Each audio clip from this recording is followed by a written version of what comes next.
w'amaanyi ng'era ensi emwogerako bulungi ng'era buli nsi emugoberera mu bulungi naye kati emyaka gino egisembyeyo Pr.Bugingo naye katakyetegeera aleka bwe yeesanga yeeyitako olw'ebikolwa bye oba ebigambo ebimuvaamu n'ebintu ebimu byakola. Ekintu ky'ekivulu kireese nti yabadde mu kivulu kya Mesaki gutandibadde musango ng'omuntu yenna asobola okusanyukamu era siraba musango naye nenzijukira Matha Mukisa talina nnyimba alina nnyimba ndowooza ennamba alina nnyimba oba 2.5 sango si lulwe yekka sango lwa Kenzo ate olwo oluyimba sango Kenzo asobola okubirako ekivulu n'akikola ate Matha Mukisa ne kigaana naye nga balukoze bakya babiri kati lwabadde nga alina olujjudde ye sisaaga olulala lwalina ne edi yawe ne baba yawe olwa batabate tukigale lwa baba yawe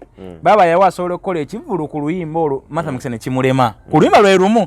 balugatta kitegeeza kati ezo nnyimba ziri lumu olujjudde sango katundu tukigale katundu lwe lulamba n'ojja n'olugatta ku luyimba lw'ekivulu lwabadde sisaaga kati n'ennyimba tokola ki n'ennyimba tolina mutukuvu n'azireeta mu byensi olaba naye yakitaddemu kitegeeza yategedde nti Katonda tali wantu wamu nti ate ne Katonda olina kujja eno mu babi obafuula abaki obagazisa ekyo gwe kyokkirizaamu gwe bona oyagala obeere mu balungi kati bano ababi ani agenda okubasumba ekikufuula omusumba kusumba ababi bonna n'abalungi obatwale bafuke omuntu atya kuba ne Katonda tusinza atya mama Fiina Katonda gwasinza si wanjawulo kuwa Pr.Bugingo yenna Katonda yali atya ali omu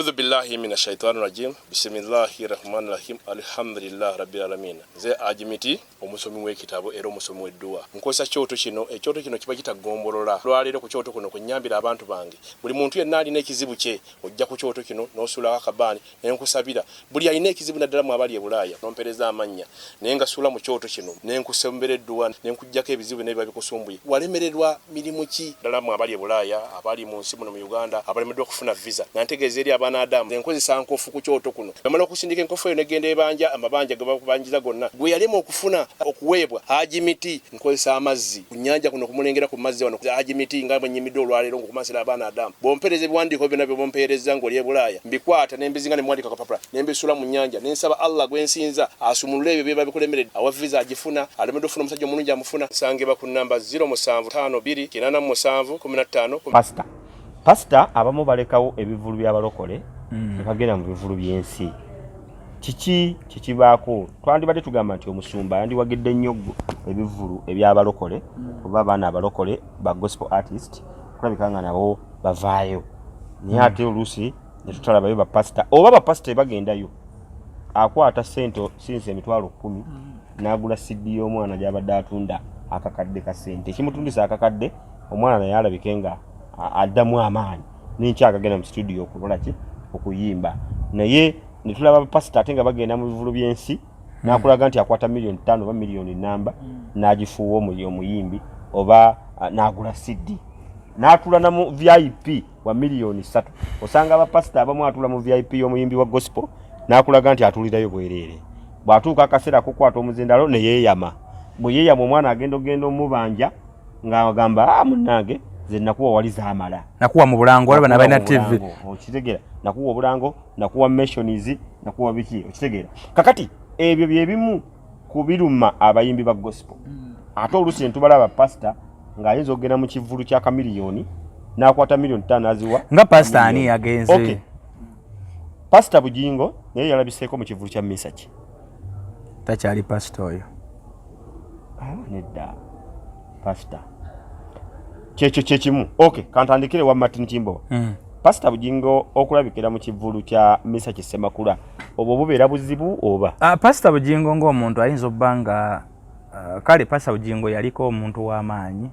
ng'era ensi emwogerako bulungi ng'era buli nsi emugoberera mu bulungi naye kati emyaka gino egisembyeyo Pr.Bugingo naye katakyetegeera aleka bwe yeesanga yeeyitako olw'ebikolwa bye oba ebigambo ebimuvaamu n'ebintu ebimu byakola. Ekintu ky'ekivulu w'okirese nti yabadde mu kivulu kya Misaaki gutandibadde musango ng'omuntu yenna asobola okusanyukamu era siraba musango naye nenzijukira emabegakaawo nga Pastor Bugembe alina ekivulu kye ekya Katonda w'abanaku ng'ekivulu ekyo kyatandikira kuba kyali kingi naye ndowooza mega kivulu oba ekivulu ekikulu kyali ku Africana then nebira ne bijja paka ekyasembayo kyali ku church. Ekivulu ekyali ku Africana Mama Fina yaliyo era Mama Fina alina teretebwe lyawa Pastani Bugembe. Naye Pastor Bugingo yakeera ku Sande ku kituuti n'avumirira ekikolwa ekyakoleddwa Bugembe otegeka otya ekivulu mu bifo ebeeramu amabaala abantu abatamivu babadde banakaga nti omwenge gwabadde wali kwegamba nga siyakyagadde ate ye muntu y'omu ayegenze mu kivulu era ekyabaddemu omwenge kane weebuuza nti olumu pastor ali ebigambo bye oba olumu yeerabira ne yeeyita nako neerabira ebintu ebimu byabeera akoze ki byabeera yogedde so kati olumu nze ebigambo bya Pastor Bugingo si byesiga nnyo mu nnaku zino edda nalinga mwesiga naye kati siyamwesiga oba lwa mukyala ono gwe yawasa omukyala yamuleetera okutandika okwogera kino nakiri etakwata n'okukola ebikolwa kati gwatayogedde na kivulu kyokka alina ebirala byabeeramu ebyensinga bingi luli twamulabye ku mbaga yambidde ya mukasambidde mukati buuza embaga z'abalokole yakabeera ku mmeka alyoka agende ku ya mukasambidde contribution yatadde wa mukasambidde yakateeka contribution mmeka ku church kyobuuza kibadde kinungi nti bagulanize tables mu bivulu kuba waliwo yabadde yaguze table tasobola kubeera mu ordinary zende ziyaguze mu kivulu tables yaguze mu kivulu kya Misaaki yaguze table mmeka mu kivulu kya Kupibulayi kubanga nakyadde kyakabaawo ekitali musango kigongo nnyo mugamba ati nalina okugula mu kivulu kiri oba no tugezaako ndi kati ye ekitaffe mu Katonda kwegamba nti yatukulembera okututuusa tukkiriza nti deewo nze naawe Katonda bw'aba ali wano ng'ayagala okwogera nga waliwo nze naawe ne pastor ayinza okusobola okwogera ne pastor kati ffe ntubijja ku pastor byayogedde mu settingi y'obuweereza bwe kyandibadde kale eri pastor oba atutembeeta atutuusa Katonda bw'aba nga atutembeeta atutwala mu nsi eriyo abayimbi abakunama eriyo abayimbi aboogera ebigambo byategeerekeka eriyo ebyokunywa naye bingi byakeera enkya n'avumya naga nti ebyo bibi ogenda mu nsi ate pasa alimu netumulaba enkeera ng'aleesa ate abayimbi ab'ensi ku kituuti kale yeewuunyisa ng'omuntu tegwandibadde musango omuntu okugenda mu kivulu ng'ekya Misaaki naye ate kakati waliwo ekintu ekikukugira kati ku ddaala lye nga pasita kubanga waliwo ebintu ebimuddeewo wafuuka serebu oyina awantu wotakyayita na bigere oyina hoteli gyotakyalyamu oba burestaurant bwaffe naye nga ate oli walinze nali lumunyumyako ne Bobi Wine nga twali tunyumyamu ku lifestyle nangamba nange njagala okwambala engoye za downtown naye twali tubyogera mabegako ddala nga tanaba kufuuka bino bya MP na president wa nangamba nange njagala okwambala ku ngoye z'omwowino naye siinawe mpita kola ki kuzigula olumba nti olundabako uyo segeera okay kale okitegedde ekyo nti nno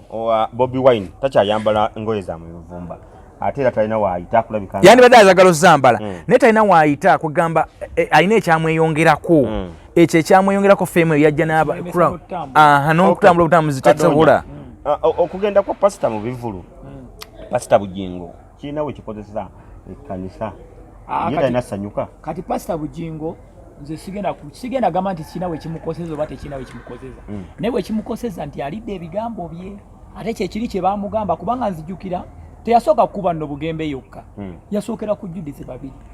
okitegedde naye kaakati bwe yamala obbakuba ekintu kye yabakubiramu naye kye yakoze kitegeeza yakkiriza amazima Bugembe ge yamugamba kuba Bugembe yamugamba nti Katonda Yesu bwe yali ajja yasookera ku bavubi be basinga empisa embi naffe mu Uganda tukimanyi naye be yasookerako era be baali mikwano gyabwe okuki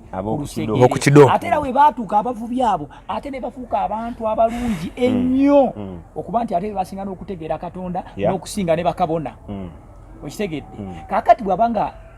naye yeesitudde najja eno mu byensi bye yali avumirira banne nabiteekamu ne ssente n'ateekamu ne ssente zajje mu ndiga wabula ssente zajje mu butukuvu n'azireeta mu byensi olaba naye yakitaddemu kitegeeza yategedde nti Katonda tali wantu wamu nti ate ne Katonda olina kujja eno mu babi obafuula abaki obagazisa ekyo kigwe kyokkirizamu kuba gwe bona oyagala obeere mu balungi kati bano ababi ani agenda okubasumba ekikufuula omusumba kusumba ababi bonna n'abalungi obatwale bafuuke omuntu atya kuba ne Katonda tusinza atya Mama Fina Katonda gwasinza si wanjawulo kuwa Pr.Bugingo yenna Katonda yali atya ne bw'ona ogenda wa Mama Fina ngajjeyo olubaale n'amukuteekaawo ekibi kinaakusabira bw'anaaba akusibula agenda kugamba Katonda akubeere okitegera ekintu ekyo so kitegeeza nti Pr.Bugingo ebiseera ebisinga ayogera ebintu ate n'amala ne yeekubajje kati amazima agalabye era nze okuddamu owulira Bugingo ng'ate agamba babugembe nti mugenda mu mabaala ne muyimbira ensi biki ate awonja kumanya omusajja mulalu. Okay. Martin. Yeah. I think si yekko musumba ayinza okubeera ku bivulu ebyo. Lwaki mupininga nnyo Pr.Bugingo? Because abasumba bangi Mondo naye yali musumba naye ng'agenda nnyo mu bivulu by'abensi. Pr.Bugingo abeerayo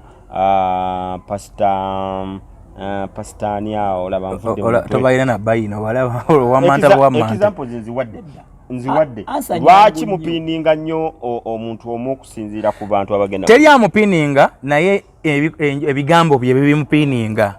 osegedde leo bwakeera omusajja bwakeera ku makya n'agamba nti kyemukola kikyamu ate ye nkya naye najja n'akikola kitegeeza ye mwennyini aba yeekoze eki aba yeekubye ejje kati era kyekimwetera kati Mondo Pastor Mondo gweyogeddeko Pastor Mondo yali more of music era ina abayimbi bangi byakola ki byateekanga mu ssente byateekanga mu ssente byaleeta aba gospel I mean gundi rabadaba kimuswaga so kati Pastor Mondo musajja wa music nnyo ate abayimbi bonna kubanze naliko ninako nali Pastor Mondo ng'ategese yali fundraising dinner yakusondera omuyimbi wa gospel yali agudde kabenje omukyalo bamuyitanga Njuli Debula Juliana omukyalo yali si Njuli Debula bamuyitanga ni omukyalo esono no south ni yagongo bala yafuna stroke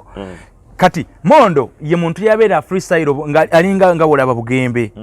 wona omuyita nti Mama Fina ya akuyita kuba ye Bible yagitegeera nti Katonda agamba abo mubasikeyo bajje ajja kugenda bonobo muyise mu church era ajja kujja katosola keera kumaza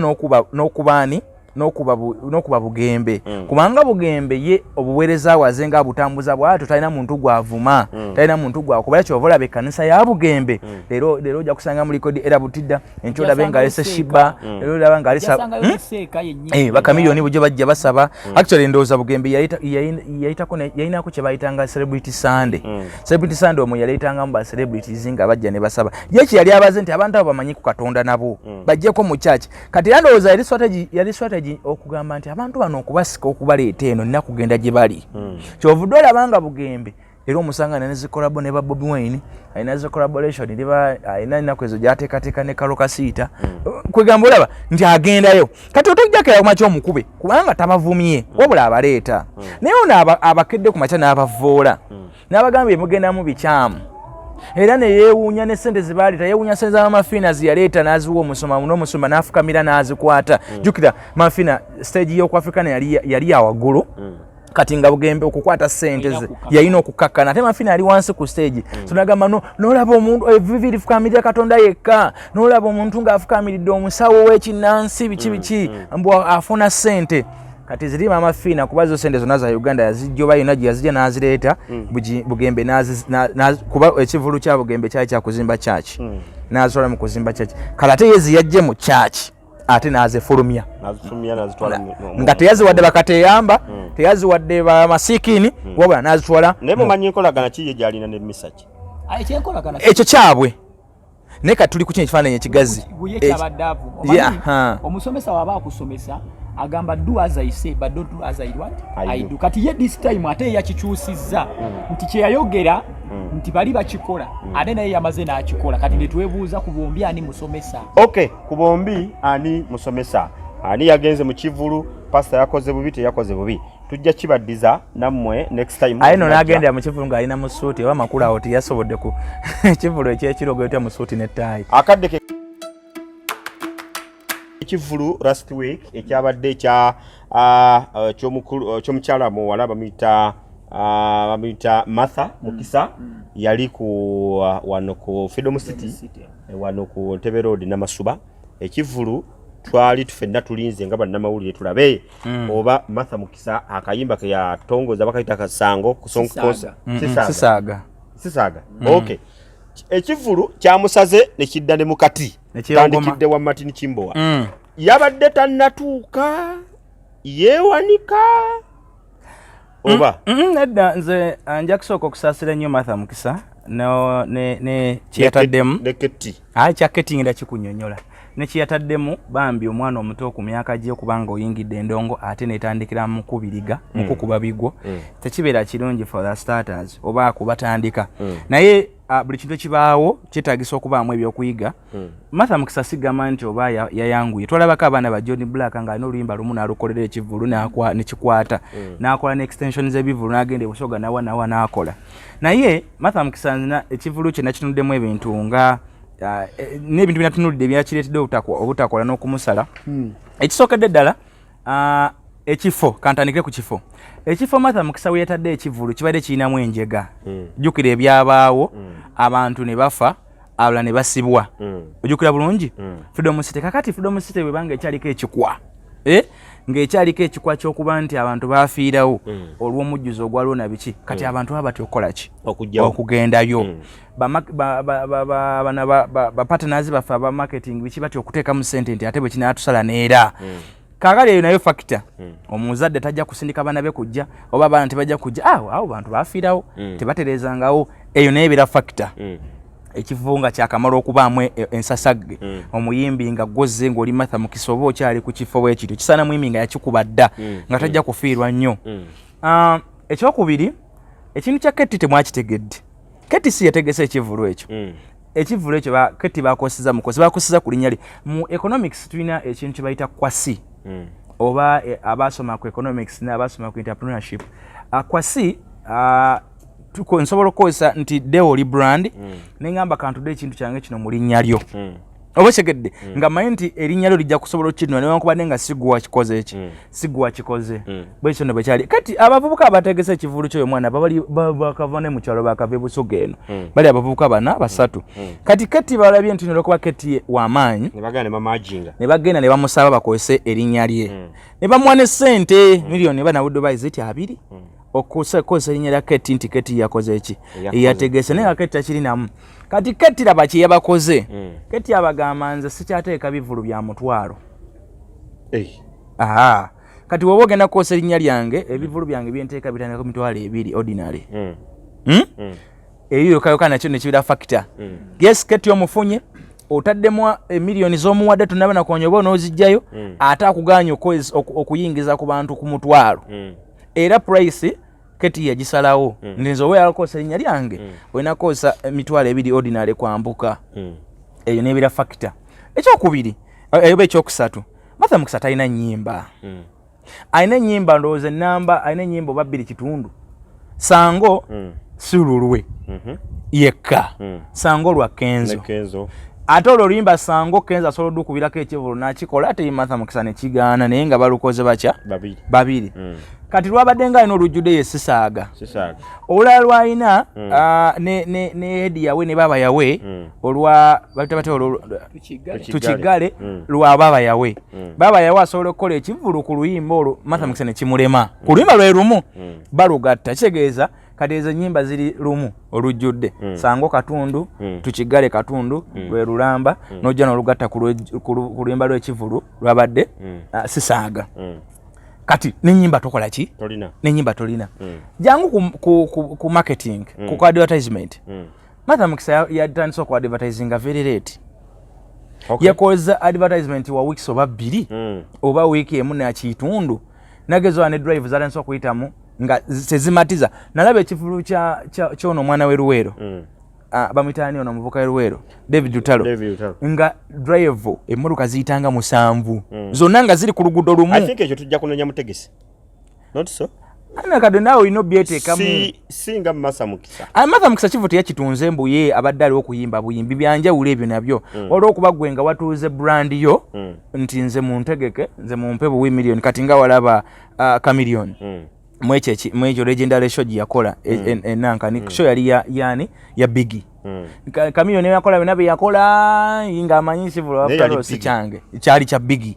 zona lose ezalimu zona asente ezalimu byonna byali bidda ku mutwe gwa Biggie cyali kirala bobo yogedde ku kyennyimba mbadde ko ne nyimba zenda beza Matha Mukisa ayinza okuba seba asuka mukaga nga za D tondeka lunondo za yakajjalute mwezi nga gumu mpa lunyimbire mukola nse bigambo bina namu Black Magic lulu lwa myezi 3 nyimbira kola nsi za luo namu lulo eziti tebantu kyawa tebatu kyawa mwaka gumu olinamu tebatu kyawa lwempuli busy kati ntibula naye wuno wali I think bizezo ale kati singa yabadde ekivulu yatumya wakigula baza nabala bangi kakati enyimba okuba nazo nga za myaka wakadonya katono nga osimbye wakati kadonya ekivulu yabata nabakwetegeka kutuuka oba Matha okulabika nga ya papier ekivulu tekiriko okwetegeka oba kutuuka otikaizin tekiriko kutuuka kubanga ekivulu kyonna osobola otegekera ne ku luyimba olutya olumu naye tetwala wano fiki famaika nayimbira entebe naye kisinziira otegesa otya okitegedde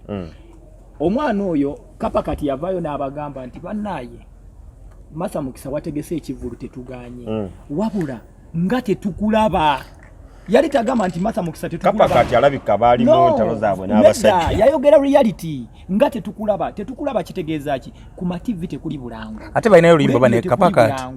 okitegedde kakati obonga nti ku radio tekuli bulango ku TV tekuli bulango naffe benyini abayimbi tozze kutulaba kugamba nti bannaye mu ntere yo zi drops weziki okitegedde ngoloza tunakola tutya tunakutegera tutya ekyo kimu ekyokubiri eyo Freedom City si kye kifo Matha Mukisa mwalina otandika yandibadde mu bifonga ate mu kifo kya Freedom City atasobola okujja ku African yandijja kubika Freedom City waliwo kinjagala okulaga Freedom City okusinziira ku audience ya Matha Mukisa osobola okujja ku African n'oteeka ku mutwalo mbuuza lwaki abantu abamanyi Matha Mukisa bali decide okitegedde side of Kampala Road no Delhi because bamuzala Kasangati okitegedde kitegeeza nti kibanguyira nnyo okuva Kasangati to Africana than from Kasangati to Ntebe Road okitegedde kintu ebivulu bya ku Africana bibeera ku mutwalo kisobo anti kati ledda for the beginning kale newe yali badde ku mitwalo egyebiri abantu be yalifunye ku Africana si be yalifunyewa ku Freedom City ekyo ne kibeeraawo ekintu ekirala ekifo ekyo ekikirimu omuntu asobola n'okugamba omuzadde manya Abafirika tulinamu ensonga zaffe endala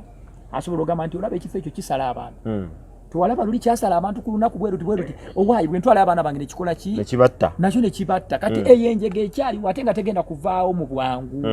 okitegedde yo Freedom City kakati n'essaawa eno ne bwogamba nti oleese tugeze muyimbi kuva bweru era togenda kikubanga bitubadde tukikuba egenda sooka esale mukko because abantu bakyali mu fiya eyinza otwalira abantu emyaka ng'esatu okitegedde okwongera okubakakasa ennyo nti Freedom City yakola ki yatereera kakati ekyo bwe tukimaliriza nga ye Matha Mukisa sigamba nti abadde nnyo omuntu w'abantu okitegedde ekintu ekyo sigamba nti abadde nnyo omuntu w'abantu nti ali nnyo mu bantu marketing eno ne door to door marketing eyo abayimbi gye bakola ate naye abaleta kola ki tagikola Matha Mukisa alabika wakuyimbira nava mu wokuyimbira naddayo okitegedde omuwulira kuyimba ku kifo luva ku kifo naddayo awaka ng'ogyeko n'ekyo abaana abo babadde kati kwegamba music wa Uganda naddala abayimbi be bamweyonoonedde bo bennyini batya ajja najja ku James Motero n'omulanga n'omuwa miliyoni emu naye okuyingira kwa bwereere okitegedde ekintu ekyo nadda nava ku James Motero n'agenda kwa Pr.Boys okuyingira kwaki kwa bwereere nava kwa Pr.Boys n'agenda ku Los Angeles okuyingira kwaki kwa bwereere kwegamba n'amala omwezi mulamba nga alotetingira mu kawempoomu ng'ayimbira ki bwereere kakati omuntu y'omwoyo gw'obadde ojja ng'oyimbira bwereere y'omwoyo gw'otegekedde ekivulu ky'otalanze nakulanga n'omugamba salove kawempo ojje ku Freedom City osasule emitwalo emeka so kitegeeza abayimbi nabo bennyini balina osooka okutuula ne bamanya kati ate black market eyo ndabanga brand ennene ndabanga abantu abalina obwongo abasobola okumanya nti nga bolaba Swangs Avenue ogiraba bwe bamanya nti Winnie Nwagi ayina ekivulu mu kawempe mu August tebamukiriza kusaalimbirayo batandika mu gwakusatu okoma okuyimba mu kawempe mpaka we baddamu kuyimba mu August. Okay, kale I think nina ekintu kye nawuliranga ekibozibozi nga kitambula nga baga nti Matha Mukisa lwaki bamutaddeyo kisooka figa ye ejja kwatwakitinga abasajja figa ye hips ezo nyashi zaali nezo you know kyali ekyo kyandibadde kikola ng'ani amutaddeyo nga agoberedde ekyo ebere you know yo si factor kubanga abayimbi bangi ebintu babirina naye ku mulembe guno Lydia Jasmine yakatege ebivulu bimeka Lydia ati kubuza yakatege byemeka tannaba naye kati Lydia Jasmine n'omuteeka ne Matha Mukisa nga bakugambye ronda ko mutwala ganda wange omuntu ayagala kiri abeera ngambye gwe tulifa abali wano ku seti abasatu Matha ono omuwala yali mukyala wa Luna Mubiru yani bamuyita yagwako eddalu adda ali awo muyimbi omweru nnyo ati yagwako eddalu yani mwerabidde gwe eddalu ekogamba so kati essaawa eno ali ne Mary Butter batambula wamu erinnya linfudde mutwe naye oyo ne Matha Mukisa otwalani otwala oyo yali ati bonna be bamu Winnie Nwagi ne Matha Mukisa otwalani bonna be bamu edda ssebo tosobola kugamba kati eyo tebadde fact ey'okuba nti yenga omwana yazze n'abreakinga through ng'aliko gwe nga gwe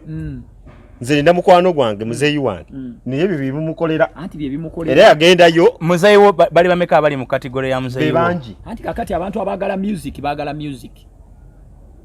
n'abaagala ebyo kati n'abaagala ebyo bajja kujja neera nabo babikwagala olina music. Okay, oyo Matha Mukisa abasajja engeri gye bamudde ekivulu kyadde sisaaga ne yamaliza asaaze kyabadde sisaaga yakisaagiramu. Okay, era wiki ewedde omusajja yagenda n'ayabya Hotel Africa gundi Serena omukulu Samisa Kisemakula papa n'ajabya twali tundoza tuluddewo okulaba gaaya ayinza okwabya gundi bwatyo ate nga inkono embi anti kati wetugeregeranya engeri gye Misa kiyayabiza bangi babadde bakyabya naye nga tebakyabiza ku mitwalo 10 okuleka Juliana ne gundi ono ne bebe kulu yakikolako ku mitwalo 10 ne Shiba entrance nino kusuka wao Shiba yali ku 10 okay kati abwe ku 10 tulinawo Shiba tulinawo Misa Kisemakula tulinawo bebe kulu tulinawo gundi ono omuyimbi wa gospel Judith Babirye nga launchinga mama Juliana kati my point is bali bonna betusomye babadde bayimba urban music kati owakadonkamu via gundi ani wakadonkamu kadonkamu via band aze na breaking ekintu ekyo mu economy ejjuzde obwavu kicho kyogerako ndowooza ekyokusanyuka bannayuganda bakivaako ebyo byekonomi binyigaggwe n'abewuwo abantu basanyuka ddeewo abantu badigida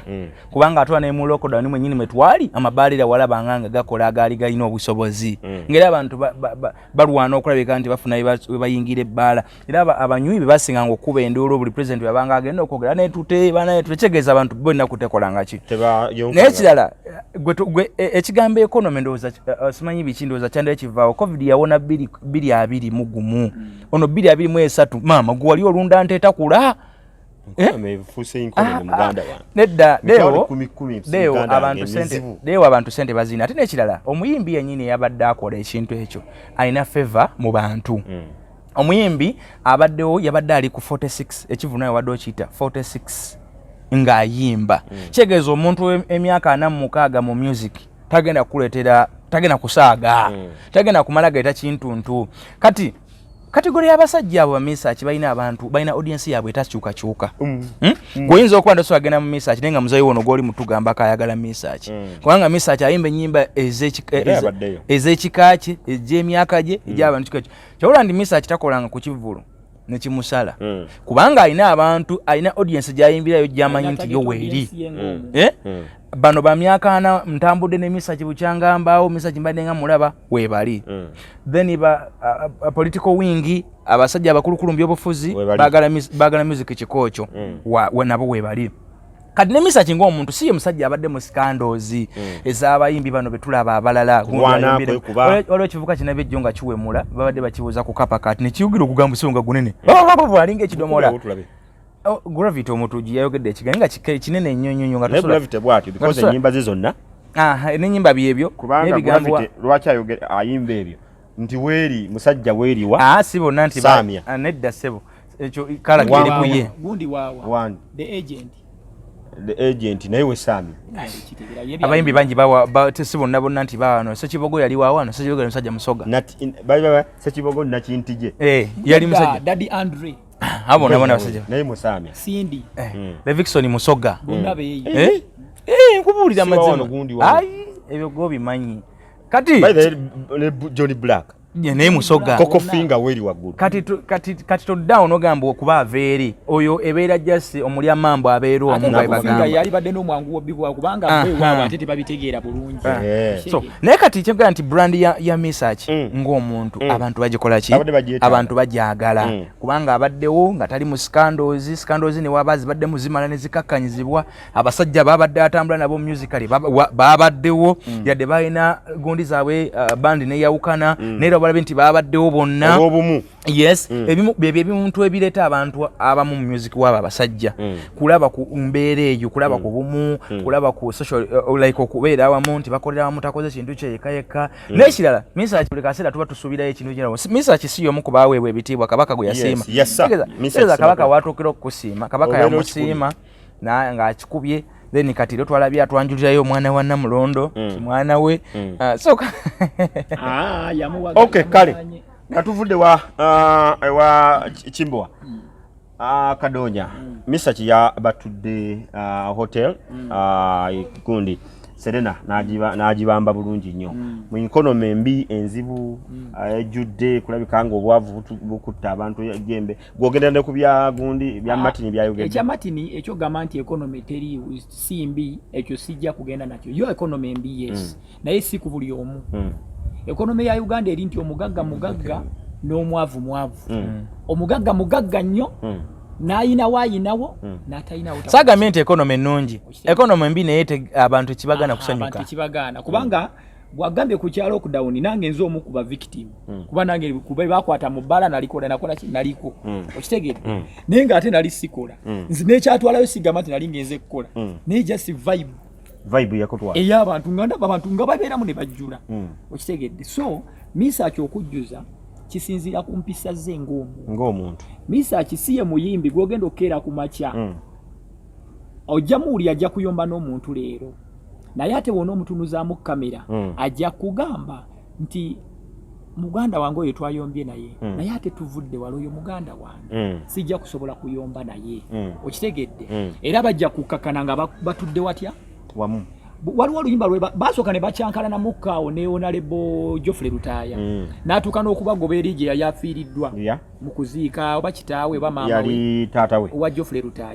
n'akaba amaziga nnyo ng'abeegobako naye Misach yaliwo oluyimba lwe yakuba ate n'amala n'agamba nti Geoffrey Lutaaya ojjanga ne tulya munywanyi tuvudde